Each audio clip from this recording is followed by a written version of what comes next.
Assalamualaikum warahmatullahi wabarakatuh. Selamat pagi anak-anak. Hari ini kita bertemu lagi dalam pelajaran PAI.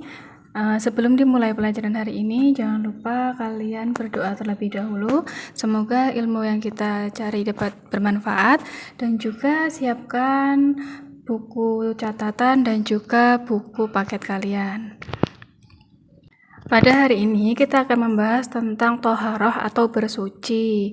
Nah, ada hadis yang berbunyi at-tahuru syaratul iman, yang artinya kebersihan itu adalah sebagian dari iman. Jadi, kita akan membahas tentang bersuci, tentang hadas kecil, hadas besar, tentang najis, dan juga kita akan membahas tentang cara bersuci dari hadas dan najis.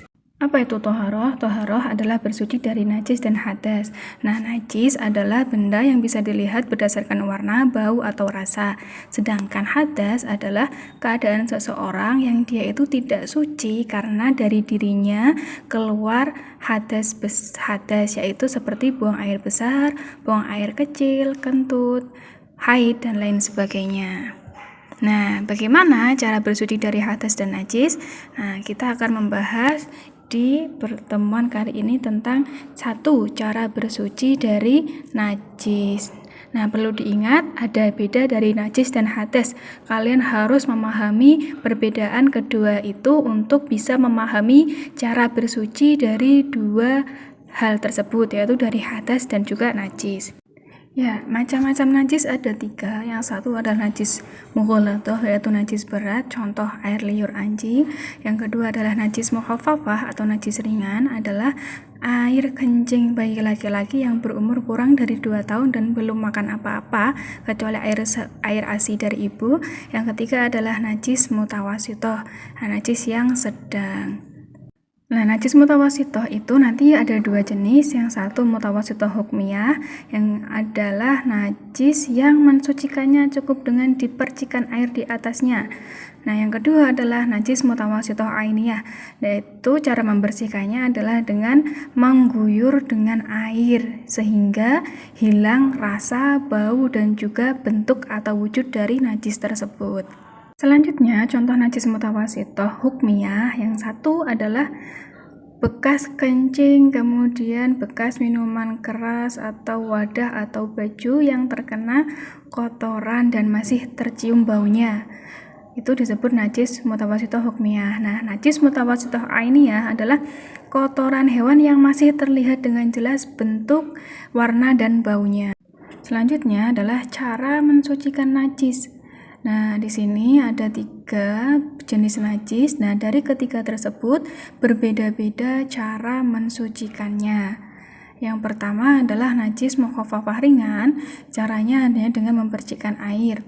Kemudian mutawasithah sedang adalah dengan mengguyur air, dan yang ketiga adalah mughalladhah, yaitu dengan membasuh 7 kali dengan air. Nah, yang terakhir adalah salah satunya dengan menggunakan debu. Kemudian selanjutnya yang kedua adalah cara bersuci dari hadas. Ingat, hadas adalah sesuatu yang keluar dari diri manusia yang membuat manusia tersebut harus melakukan bersuci. Macam-macam hadas ada 2, yang pertama hadas kecil dan yang kedua hadas besar. Nah, untuk hadas kecil itu contohnya adalah buang air besar, buang air kecil, dan juga kentut. Nah, yang kedua hadas besar itu adalah keluarnya hadas yang mewajibkan kita untuk mandi besar. Ya, contohnya adalah keluar kenyamani bagi laki-laki, dan kedua adalah contohnya haid, nifas, dan juga berhubungan antara suami dan istri. Jika kita berhadas kecil, maka kita wajib melakukan wudhu agar kembali suci untuk melaksanakan ibadah. Tapi jika seseorang berhadas besar, maka kita wajib melaksanakan mandi besar untuk menghilangkan hadas tersebut untuk melakukan ibadah. Jadi kalian harus memahami apa itu jenis-jenis hadas kecil dan juga jenis-jenis hadas. Kemudian cara bersuci dari hadas besar yaitu adalah dengan mandi besar. Yang pertama adalah niat. Nawaitul ghusla li raf'il hadatsil akbari fardhu lillahi ta'ala. Setelah niat, yaitu meratakan air ke seluruh badan dimulai dari kepala. Jadi harus dimulai dari atas ke bawah, tidak boleh bawah dulu baru di atas. Nah, kemudian yang kedua adalah cara bersuci dari hadas kecil, yaitu dengan wudhu. Wudhu itu tata caranya, yang pertama niat, yang kedua membasuh wajah, 3 membasuh kedua tangan hingga siku, 4 mengusap sebagian kepala, 5 membasuh kedua kaki sampai mata kaki, dan yang keenam harus tertib dan urut, tidak boleh diganti-ganti.